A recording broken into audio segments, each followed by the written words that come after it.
Everyone. Good morning, good afternoon, good evening.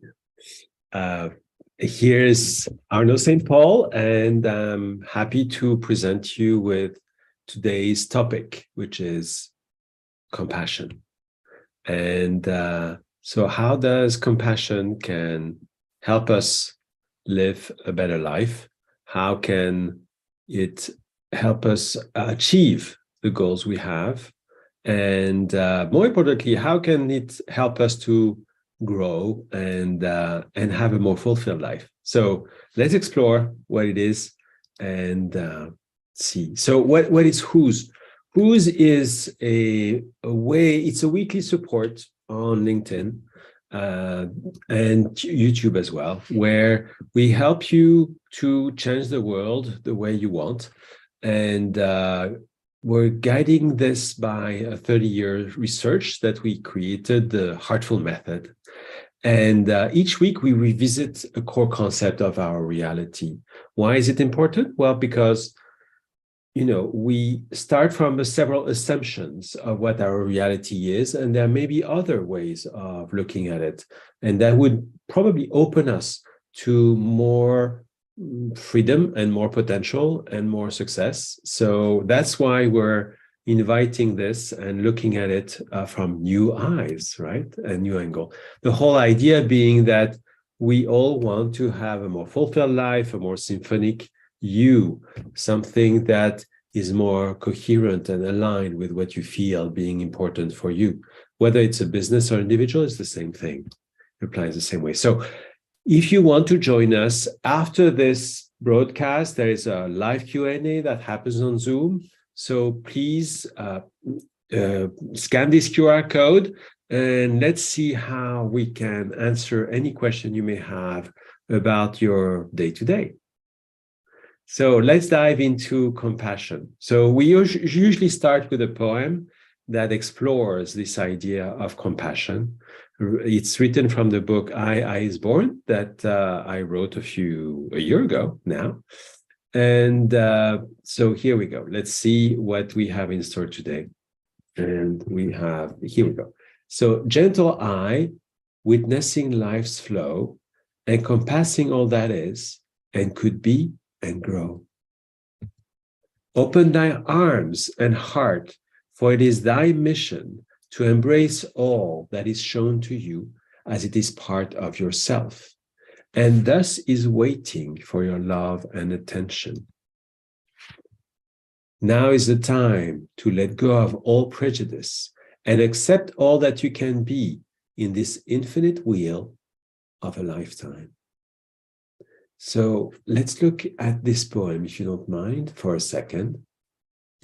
We see here in the first stanza that this I that we are using every day, right, that we define ourselves through, is invited to look at the life's flow and accept all that is happening, encompassing everything, right? To open thy arms and heart to all that is happening every day and embrace it all.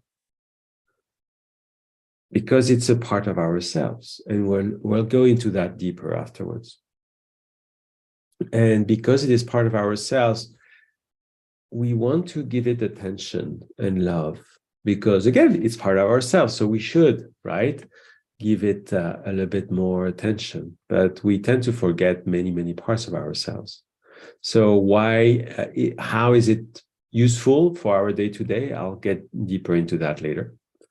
And as we do that, we let go of prejudice, we accept all that we can be, and we start exploring more aspects of who we could become, right?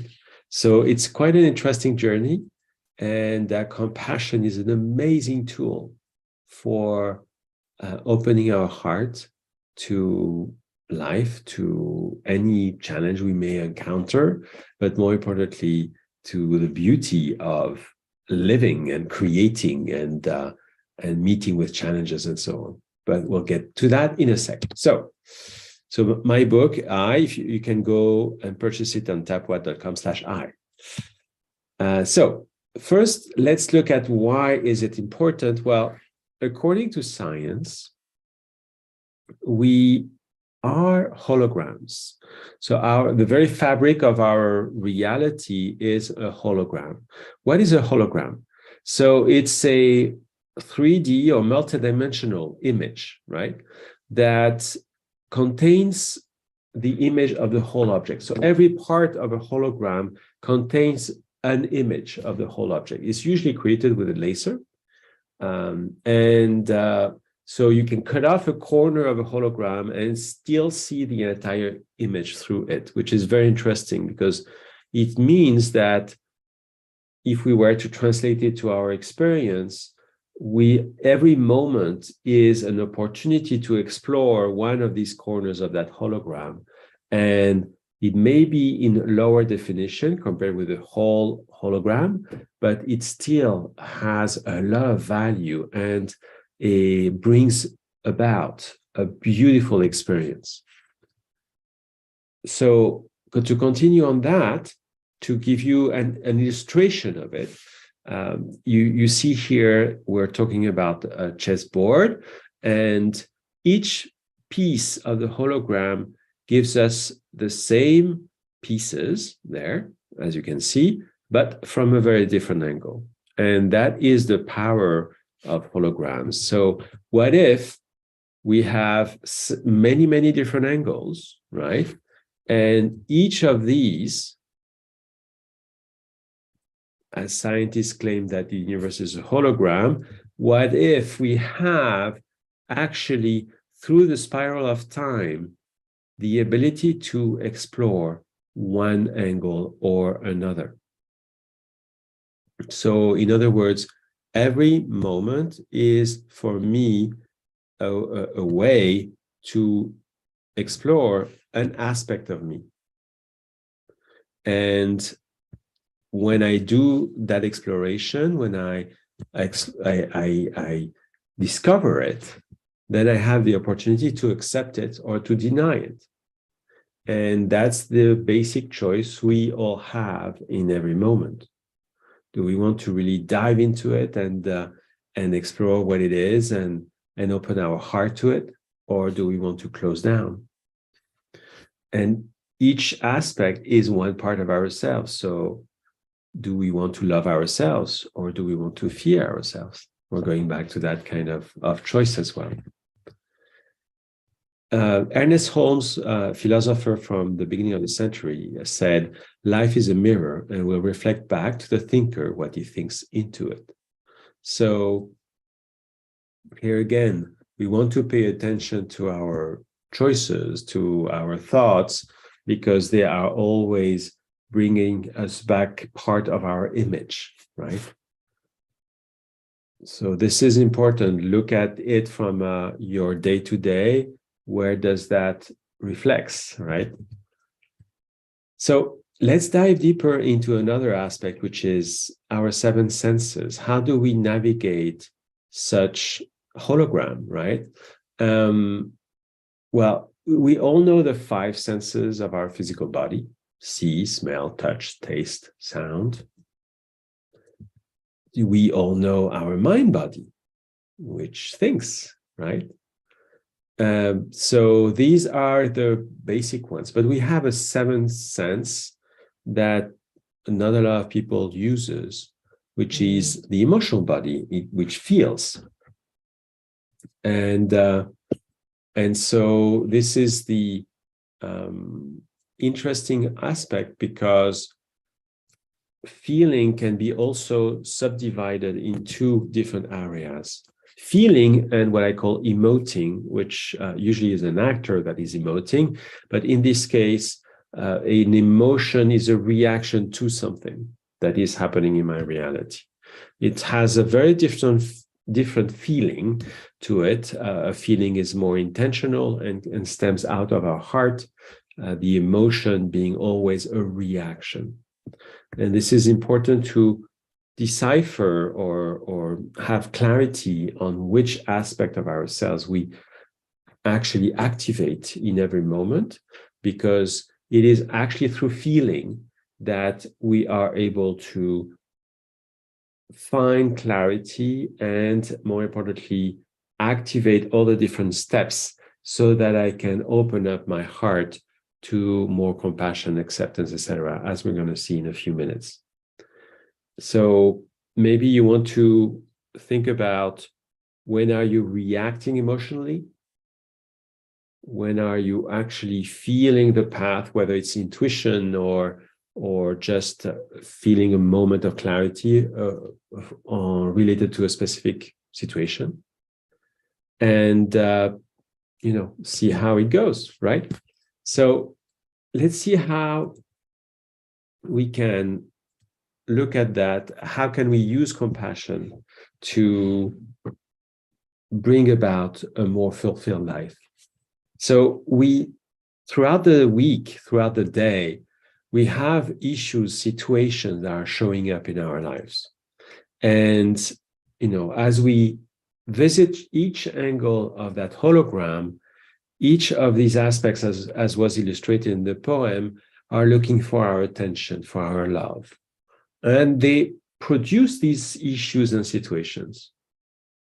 So how do I let go of the reaction to that issue or situation, that is an emotionally reaction, and open up to a new aspect of myself where I choose intentionally and consciously a response that will allow me to activate the more virtuous aspect of myself and not going down into the vicious cycles of emotional self-abuse most of the time. So the first step is identifying an issue or situation, and then we are invited to accept it and embrace it.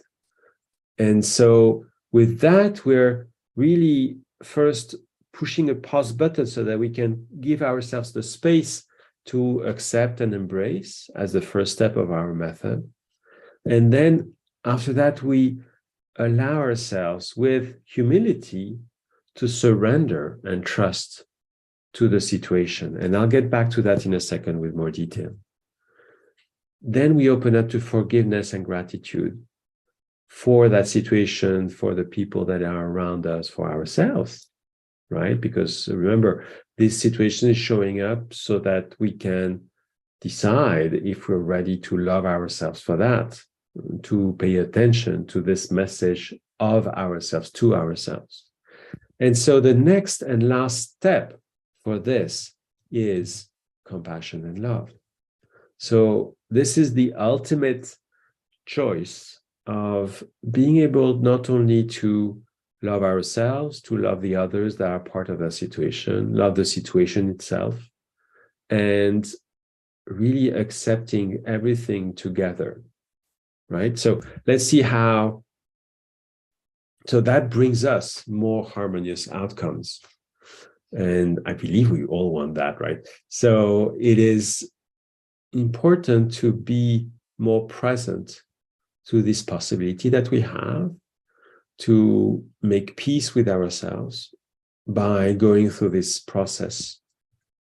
So what does that mean? Accept and embrace the situation is, in other words, deprogramming the belief, neutralizing the charge to get out of a gravitational pull that really helped me repeat the patterns and start from a more neutral state, right? So that's the first step. Then we are invited to surrender and trust to myself, to the unfolding that is happening. With a new choice, the ego gives way to the outcome, right? So in other words, because I am surrendering myself to what is now, I have no more expectation of how I should be or what should happen, etc. I'm in a state of surrender and trust. Therefore, all of a sudden, there is the possibility, the probability for a solution to come up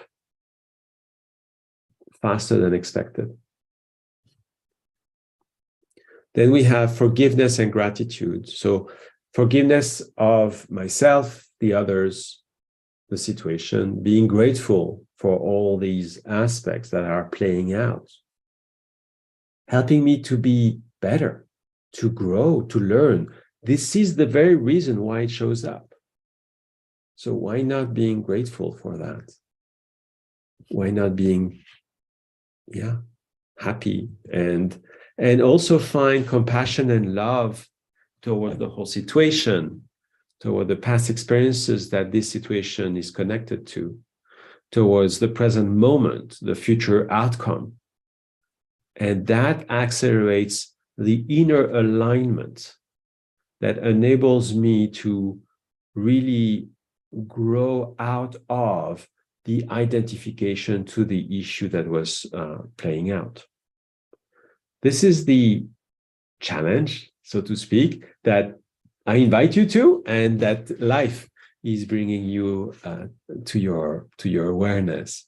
So if you want to practice this, please do so on a daily basis, every hour, every week. Please report back on this chat, by the way, or in the comments, and bring us the idea of what you went through, and if you have any question, how to practice it further. And actually, you know what? Join us on the live Q&A now. You can scan this QR code, and I'll be happy to answer any question. Bye for now.